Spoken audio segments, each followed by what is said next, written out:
Ben, a dramatic finish to an incredible series. How do you sum it all up and your emotions at the end there? I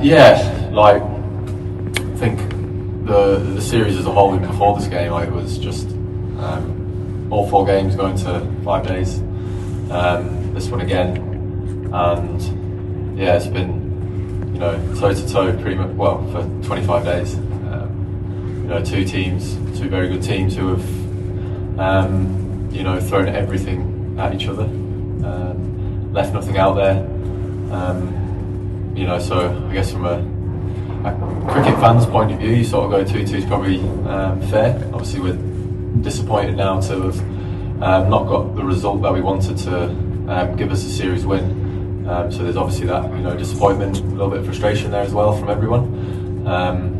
But yeah, I think as a massive advocate of this format and Test cricket as a whole, this has certainly been one of those series that can hopefully keep that narrative around Test cricket is dying, and disappointed from obviously a playing point of view, but as an advocate of the game, the series has been fantastic to be part of. And with Root and Brook batting yesterday, did you think you were going to get over the line? And what did you make of the nature of Brook's dismissal? Obviously 380 is obviously a very large total to try and chase down. But as the game got deeper and deeper, the way that the wicket was playing completely changed from days 1 and days 2. So we knew that if any of our lads were to get in, then that was going to give us a good chance. Harry got us into that position by playing in a particular way, putting the Indian bowlers under immense pressure to take them away from being able to consistently bowl the areas that they wanted to bowl. I'm sure everyone was applauding him when he bowled up 100 in the way that he did. Some of the shots he played were unbelievable. The dismissal and the way that he got out was a shot that we've seen a lot of him do in that innings, which I'm sure was getting a lot of praise. Do you feel a stronger team off the back of this series as you look ahead to the Ashes? Have there been key lessons learned across this series from your point of view? No, I think we were in a nice strong place coming into the series. I think from a team point of view, and certainly as an individual point of view, some guys will leave the series found out a lot more about themselves. In particular this game, with Chris Woakes going down early on with that unfortunate shoulder injury, then the responsibility and that fell on Gus, Tungy and Jamie's shoulders. Not only that, but obviously the roles completely changed by then as to why they were selected and the impact that we thought they would have on the game. They had to dig deep, in particular in our second innings of bowling. I think there's a couple of guys who've left the series when they've been given the opportunities that they found out a lot more about themselves in a very, very positive way. And on Chris Woakes, you mentioned his bravery. A word on that, and also his chances of getting fit again in time for the winter and the Ashes. Unbelievable, but it was never going to be a question. I think for him to go out there, obviously he's in a lot of discomfort even running between the wickets there, but we've had guys go out, Rishabh going out and batting with a broken foot, we've had Bash going out there bowling and batting and fielding with a broken finger, and then we've had Chris go out there today and try and get his team over the line with a quite recently dislocated shoulder. So again, that just goes back to how much energy and effort has been put into the series by both teams. Everyone's left a lot out on the grounds for their countries this series, definitely. And his chances of the Ashes, sorry? I think he's still be waiting to see a specialist. Obviously, don't get that chance when a game's going on, so that won't be known until later. Rory, go ahead. Obviously, you've said a few times this summer it's been eyes on this series this summer, not the Ashes. Do you think with the rivalry that has emerged between these two groups of players and some of the moments we've seen, is England India as big as the Ashes now, and going forward, do you think it'll be seen that way? Oh, I think it's always been, you know, a very big rivalry, India-England. You know, obviously just doesn't have that Ashes attachment to it. But no, this series has always been big. I don't think that will change. And just how have you, I know you've got a few matches last year saying, but how have you felt this week seeing such a nerve-wracking game and sort of having to sit up there and watch rather than do your thing and get involved? Yeah, watching when you can't participate or do anything about it is obviously a lot different. You know, you sit there and you're always in the back of your mind, you go, I wonder if I could have done anything, but you know, I obviously can't because I wasn't out there. So yeah, it's obviously a different point of view, different perspective from not being able to be out there. Yeah, I thought the lads, you know, not only that, but with Wokes' injury as well, the way that they had to, you know, adapt to that, you know, situation, which happened in what, I don't know, half a second for a shoulder to pop out, everything just completely changed for us there. So the way that they reacted and bounced back to that, I thought was outstanding. Will, and then we'll go Rev Sports here at the front. Go ahead, Will. Ben, given how much needs to change in your team when you sit out, are you worried that your team are too reliant on you, if you know what I mean? Especially given the heights you managed to get back to with the ball this summer? No. Okay, and do you have any reflections on Jacob this summer and how kind of he just came into this game quite late, having not played much cricket? Do you wish you'd been able to get a bit more cricket into him, give him more chance to be kind of up to speed straight away? Well, I think it's an easy thing to say on reflection, and you know, we don't live in a perfect world where everything falls into place. You know, he's been a member of our squad for this whole series, and you know, I didn't know I was going to get injured. So, what are you going to do? Go to the front here. Ben, you yourself has produced some intense and relentless moments with the ball on the field. A word on Mohammed Siraj, because played all the 5 tests, bowled more than 180 overs. A word as an opposition captain or as an opposition, a word on Siraj and what it takes to do what he has done in this series. I've always had great respect and admiration for Mohammed Siraj as a competitor. Yeah, like he just keeps coming and coming and coming. You know that he's always going to be in the fight with you. But yeah, again, just another example of, you know, what it means.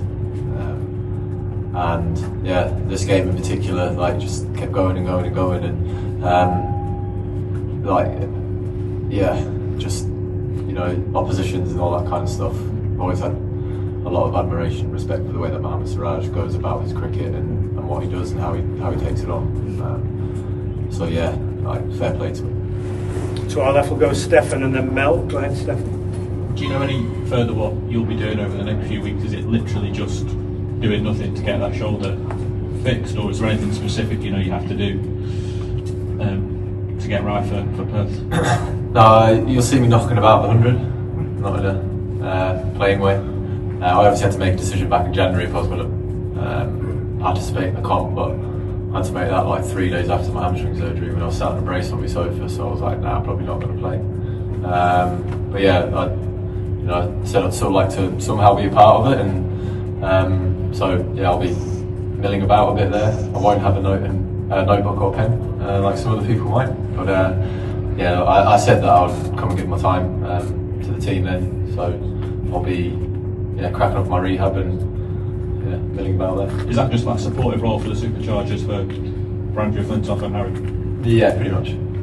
And during your last period of rehab at the start of the year, I think you were able to sort of go away and give quite a lot of thought to the way you wanted the team to go this summer, and you've always said to us, look, you're just looking at this series, you'll wonder about the Ashes later. Now the Ashes is your next test match.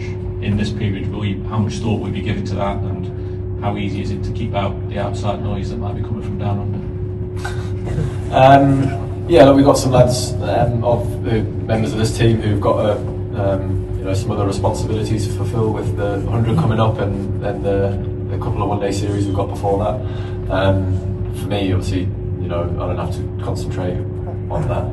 So yeah, look, we've got, November, I think, or something like that, we fly out there. So got a lot of time between now and then to build on all the kind of stuff that we've been speaking about before the series started.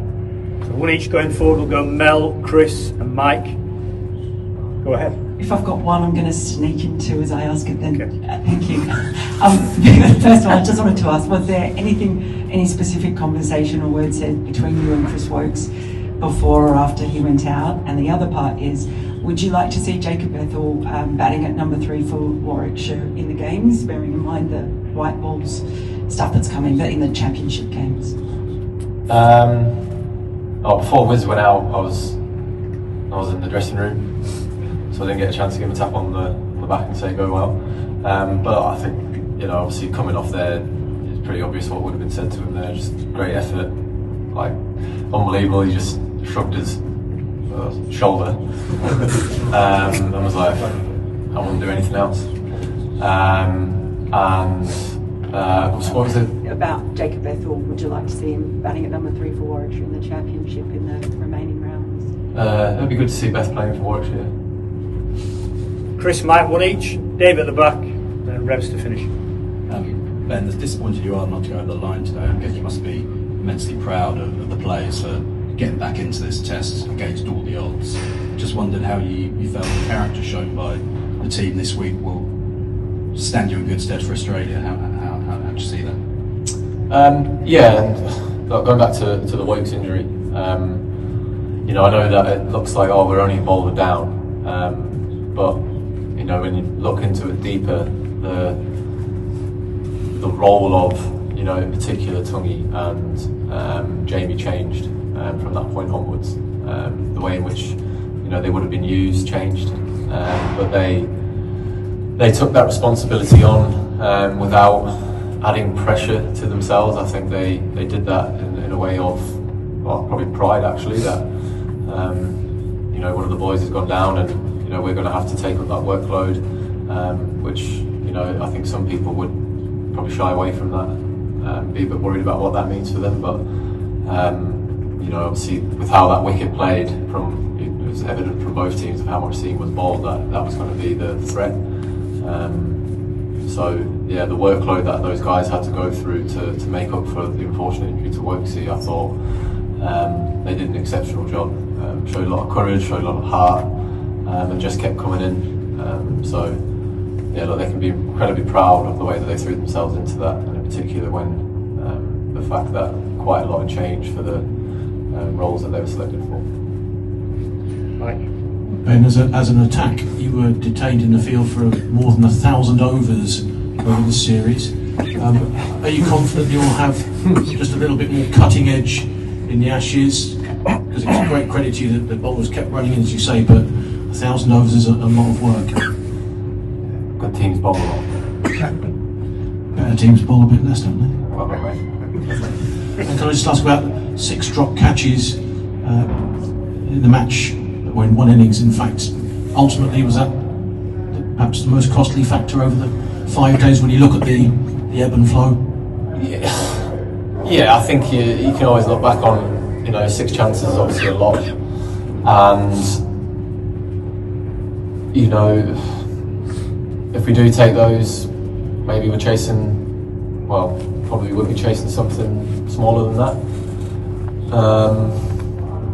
But you can go over so many moments in a 5-day test match and all the times they spent out in the field and say if this had been slightly different, we could have been in a slightly different situation sat here talking to you guys. No one means to drop catches, obviously, but I think if we look back on that, you could say that those chances that we did put down, did cost us.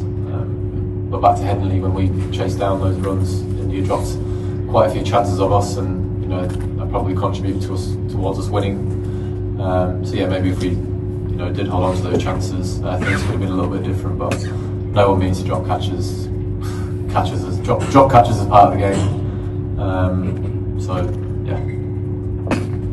David at the back, go ahead. Ben, for the sort of more casual cricket watcher who've been glued to the action today, they'll be thinking, why on earth is this bloke coming out to bat with one arm? I know you're opposed to substitutes, but can you put the argument against it? Is it just about the fact that you think it can be abused, or? Yeah, I just don't see it being a thing. Like, sorry about this, but if someone gets injured, touch it, deal with it. That's how we view it. I could have, I was saying, I could have got into this game, you know, knowing I had a sore shoulder, and gone, I'll give it a go. And hopefully I'll come through, but if I don't, I know I've got someone else who can come in and replace me, you know. You select 11 and it's actually tactical, so I feel like that there is that room where you could actually manipulate it a bit, you know. The injury that I did have ruled me out of this game, but maybe if we did have that option in a pretty big game in a series, I could have gone, nah, this is worth it. But if I do go down even worse, then at least I know I've got someone else to come in. Part of that was I can't risk doing this because long term, but also if I go down in this game, then that completely ruins the whole makeup of the team. So I'm still heavily against it. Just sod's law, like this had to happen the week after I said it, wouldn't it? But my view has not changed. And last one here to finish. Ben, when we watch sport or cover sport, and in your case you play sport, we tend to think that, you know, we watch the best of it. This is perhaps the best that we've seen, and then sport tells us that there is a lesson bigger than that, and that's why it's real, not real. Where will you rate this particular series in everything that you've played, seen? And because in our case we would rate it at the very top. Where would you rate it as the leader of your team? It's been a pretty special one to be a part of. It's been full of ups and downs, ebbs and flows throughout throughout every game. India being in control, we've been in control, then it's come back to them, then it's come back to us. So to be a part of it and be able to experience 5 games like this has been pretty special. We had a similar situation here in 23 with the Ashes, where we had to come here and win the game, and that again was another special series to be a part of. That was 2-2, this was 2-2, so it's just been awesome to be a part of. Obviously there is still that disappointment, but for the game, for the wider game, obviously we want to constantly be promoting the game. This series has been great for that. Extra time! Extra time!